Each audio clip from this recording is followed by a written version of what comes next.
7억 원에 샀던 아파트가 4억 5천만 원에 거래됐습니다. 2억 5천만 원이 사라졌습니다. 그런데 이 집을 산 사람들은 일산이 망할 거라고 생각해서 산 게 아니었습니다. 오히려 반대였습니다. 서울과 가깝고 생활 인프라도 좋고 학군도 괜찮고 이미 도시가 완성돼 있으니 안전하다고 생각했습니다. 그런데 부동산 시장에서 가장 무서운 것은 낡은 도시가 아닙니다. 사람들이 더 좋은 선택지를 발견하는 순간입니다. 일산에 살던 40대 김 씨도 비슷했습니다. 김 씨는 서울 아파트 가격이 너무 비싸지자 일산으로 눈을 돌렸습니다. 아파트 주변에는 학교가 있었습니다. 대형마트도 있었습니다. 병원과 상권도 있었습니다. 이미 도시가 완성돼 있어서 생활하기에도 불편함이 크지 않았습니다. 김 씨는 이렇게 생각했습니다. 이 정도면 굳이 서울까지 갈 필요도 없지. 당시 김 씨가 마음에 둔 아파트는 7억 원이었습니다. 김 씨는 대출을 끌어와 집을 샀습니다. 당시에는 주변에서도 비슷한 선택을 하는 사람들이 많았습니다. 그런데 시간이 지나면서 문제가 하나씩 나타나기 시작했습니다. 주변의 신축 아파트와 새로운 주거지가 계속 등장한 겁니다. 새 아파트는 주차장이 넓었습니다. 커뮤니티 시설도 좋았습니다. 평면도 최신식이었습니다. 무엇보다 신축이라는 강력한 장점이 있었습니다. 김 씨의 아파트는 상대적으로 오래된 단지였습니다. 처음에는 별로 신경 쓰지 않았습니다. 그래도 우리 동네가 더 편하지. 그런데 집을 사려는 사람들은 달랐습니다. 매수자는 아파트를 보러 다니면서 비교했습니다. 여기는 6억 원인데 저쪽 신축은 6억 5천만 원이네. 조금 더 보태서 신축을 사는 게 낫지 않을까? 이런 생각이 생기기 시작했습니다. 결국 구축 아파트는 신축과 경쟁하기 위해 가격을 낮춰야 했습니다. 7억 원이던 집이 6억 5천만 원으로 내려왔습니다. 그런데 거래가 잘 되지 않았습니다. 6억 원까지 내려왔습니다. 그래도 매수자는 쉽게 나타나지 않았습니다. 여기에 금리까지 올라갔습니다. 대출을 받아 집을 사려던 사람들의 부담이 커졌습니다. 예전에는 6억 원짜리 집을 살 수 있었던 사람이 이제는 5억 원짜리 집을 알아보기 시작했습니다. 매수자의 예산이 줄어들자 비싼 집부터 거래가 막혔습니다. 김 씨의 아파트도 그 영향을 받았습니다. 결국 금매가 나오기 시작했습니다. 5억 5천만 원, 5억 원, 그리고 4억 5천만 원. 7억 원에 샀던 집이 4억 5천만 원에 거래됐습니다. 김 씨는 이 가격을 보고 충격을 받았습니다. 하지만 더 큰 문제는 따로 있었습니다. 김 씨에게는 대출이 있었습니다. 집값은 2억 5천만 원 떨어졌는데 대출금은 그대로였습니다. 이때 김 씨는 처음으로 부동산의 현실을 체감했습니다. 집값이 떨어진다고 빚까지 같이 떨어지는 것은 아니었습니다. 그런데 일산의 문제를 단순히 구축이라서 떨어졌다고만 보면 안 됩니다. 일산 같은 일기 신도시는 도시가 이미 완성돼 있다는 장점이 있습니다. 하지만 반대로 오래된 아파트가 많다는 문제가 있습니다. 아파트가 오래될수록 사람들은 재건축이나 리모델링 가능성을 봅니다. 그런데 모든 단지가 같은 속도로 사업을 진행할 수 있는 것은 아닙니다. 어떤 단지는 사업성이 좋습니다. 어떤 단지는 용적률이나 사업비 때문에 쉽지 않습니다. 어떤 단지는 주민들의 의견이 갈릴 수도 있습니다. 결국 같은 일산에서도 단지별 차이가 벌어질 수 있습니다. 김 씨는 처음에는 일산 아파트라고 생각했습니다. 하지만 시장은 그렇게 보지 않았습니다. 어느 단지인지, 몇 년 된 아파트인지, 역과 얼마나 가까운지, 학구는 어떤지, 주차는 어떤지, 향후 정비사업 가능성은 어떤지, 이런 것들을 모두 따졌습니다. 부동산 시장이 좋을 때는 이런 차이가 잘 드러나지 않습니다. 사람들이 집을 사려고 몰려들기 때문입니다. 하지만 하락장이 오면 이야기가 달라집니다. 돈이 부족해진 매수자들은 가장 좋은 상품부터 고릅니다. 예산이 6억 원이라면 6억 원짜리 집을 무조건 사는 것이 아닙니다. 같은 6억 원으로 살 수 있는 집을 모두 비교합니다. 그 순간 오래된 아파트는 신축과 경쟁해야 합니다. 역세권은 역세권끼리 경쟁합니다. 학군 좋은 곳은 학군 좋은 곳끼리 경쟁합니다. 결국 일산이냐 아니냐보다 일산 안에서 어떤 집이냐가 중요해집니다. 김 씨가 또 하나 놓친 것은 공급이었습니다.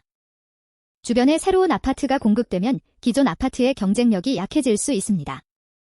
특히 입주 시기가 겹치면 전세 시장에도 영향을 줄 수 있습니다.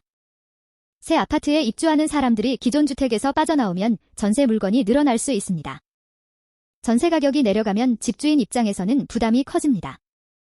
그리고 전세 가격이 떨어지는 상황이 길어지면 매매 가격에도 영향을 줄 수 있습니다. 김 씨는 처음 집을 살 때 이런 부분까지 깊게 생각하지 않았습니다. 그저 일산이라는 지역의 안정성만 봤습니다. 하지만 부동산은 지역 하나만으로 움직이지 않습니다.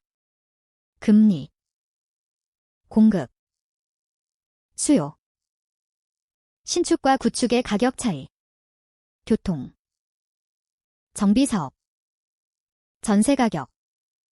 이 모든 것이 같이 움직입니다. 특히 하락장에서 중요한 것은 사려는 사람이 있느냐입니다. 집주인이 7억 원이라고 생각해도 매수자가 5억 원이라고 생각한다면 거래는 성사되지 않습니다. 결국 누군가 급하게 팔기 시작하면 가격이 내려갑니다. 그리고 한 건이 낮은 거래 가격이 주변 집주인들에게도 영향을 줍니다. 옆집이 5억 원에 팔렸는데 우리 집이 7억 원이라고. 이렇게 되는 겁니다. 그때부터 호가는 빠르게 현실과 가까워집니다. 김 씨도 처음에는 7억 원을 고집했습니다.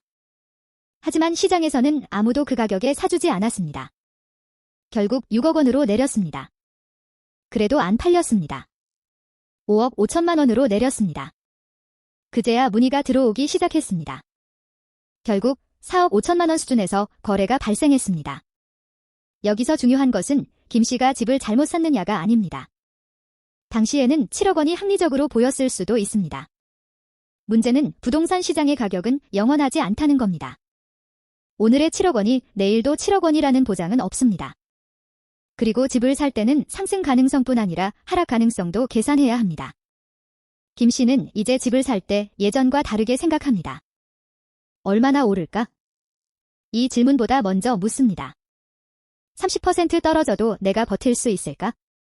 그리고 또 묻습니다. 주변에 신축 아파트가 많이 생겨도 이 집을 사람들이 선택할까? 이 질문이 상당히 중요합니다. 부동산은 내가 좋아하는 집을 사는 것이 아니라 다른 사람도 사고 싶어 하는 집을 사는 일이기 때문입니다. 내가 20년을 살아도 좋다고 생각하는 것과 다른 사람이 그 집에 돈을 지불하는 것은 완전히 다른 문제입니다. 특히 오래된 아파트는 미래 가치가 중요합니다. 재건축이나 리모델링이 실제로 가능한지, 사업성이 있는지, 주민들이 추진할 의지가 있는지, 추가 분담금은 얼마나 필요한지, 이런 부분을 봐야 합니다. 단순히 여기는 재건축 기대감이 있어요라는 말만 믿어서는 안 됩니다. 김 씨는 이제 이 부분을 꼼꼼히 확인합니다. 그리고 일산 전체가 아닌 단지별로 시장을 봅니다. 이것이 하락장에서 상당히 중요합니다.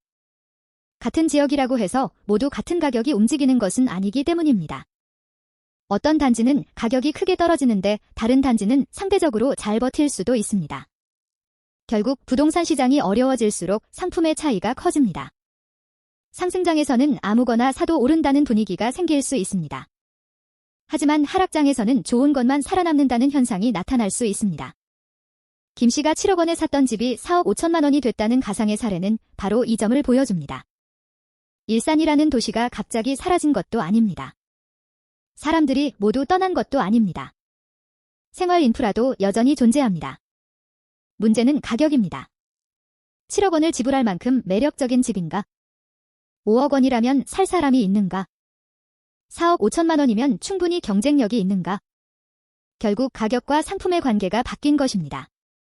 부동산 하락장에서 사람들이 흔히 하는 실수가 있습니다. 가격이 떨어졌다는 이유만으로 무조건 싸다고 생각하는 겁니다. 7억 원에서 5억 원이 됐으니 2억 원 싸졌다고 생각합니다. 하지만 중요한 것은 왜 떨어졌는가입니다. 단순한 시장 조정인지, 공급 때문인지, 상품 경쟁력 때문인지, 수요가 줄어서인지, 정비사업 기대가 약해졌는지, 이걸 구분해야 합니다. 떨어진 가격이 기회일 수도 있지만 떨어지는 이유가 계속 남아있다면 더 떨어질 수도 있습니다. 김 씨는 지금도 일산에 살고 있습니다. 그리고 언젠가는 집값이 회복될 가능성도 있다고 생각합니다. 하지만 예전처럼 무조건 낙관하지는 않습니다. 일산이니까 괜찮겠지? 이렇게 생각하지 않습니다. 대신 숫자를 봅니다. 거래량을 봅니다. 전세 가격을 봅니다. 주변 신축 가격을 봅니다. 입주 물량을 봅니다. 정비사업 진행 상황을 봅니다. 그리고 가장 중요한 것을 봅니다. 실제로 사람들이 그 가격에 사고 있는지 확인합니다.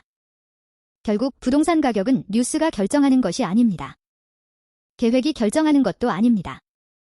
사람들이 실제로 돈을 내고 거래하는 가격이 결정합니다. 일산의 미래가 좋아질 수 있습니다. 교통이 좋아질 수도 있습니다. 정비 사업이 빨라질 수도 있습니다. 주거 환경이 개선될 수도 있습니다. 하지만 그 미래가 현실이 되기 전까지는 시간이 필요합니다. 그 시간을 버틸 수 있는 사람이 결국 살아남습니다. 그래서 집을 살 때 가장 중요한 것은 얼마나 좋은 지역인가가 아닐 수도 있습니다. 내가 이 가격을 감당할 수 있는가? 그리고 가격이 떨어져도 버틸 수 있는가? 이 두 가지입니다. 7억 원짜리 아파트가 4억 5천만 원이 되는 순간 가장 먼저 무너지는 것은 집이 아닙니다. 사람의 믿음입니다. 이 정도 가격이면 무조건 오르겠지? 그 믿음이 깨지는 순간 매수자는 사라집니다. 그리고 매수자가 사라지면 집값은 생각보다 빠르게 내려갈 수 있습니다. 결국 일산에서 벌어질 수 있는 가격 하락의 핵심은 일산이라는 지역이 나쁘다는 것이 아닙니다. 오래된 주택과 새로운 주택의 경쟁이 시작되고 금리가 올라가고 매수자의 자금이 줄어들고 공급이 늘어나면서 가격을 지탱하던 힘이 약해질 수 있다는 겁니다. 그리고 이것은 일산만의 이야기가 아닙니다. 일기 신도시 곳곳에서 비슷한 일이 벌어질 수 있습니다. 집값이 가장 많이 올랐던 시기에는 모두가 미래를 이야기합니다. 하지만 집값이 떨어지기 시작하면 사람들은 현재를 봅니다. 지금 얼마에 살 수 있는지, 지금 대출이 얼마나 나오는지, 지금 전세가가 얼마인지, 지금 새 아파트가 얼마인지. 결국 부동산은 미래의 꿈만으로 버티는 시장이 아닙니다. 현재의 숫자가 받쳐줘야 합니다. 7억 원짜리 집이 4억 5천만 원이 된 뒤에야 김 씨는 그 사실을 깨달았습니다. 집값이 떨어지는 것은 아픕니다. 하지만 더 무서운 것은 집값이 떨어졌는데도 빚은 그대로 남아있다는 것입니다. 그래서 부동산을 살 때 가장 먼저 계산해야 할 것은 내가 얼마나 벌 수 있는지가 아닙니다. 내가 얼마나 떨어져도 버틸 수 있는가입니다. 그리고 그 질문에 답할 수 있어야 합니다. 그래야 하락장이 왔을 때 집이 나를 지켜주는 자산이 될 수 있습니다.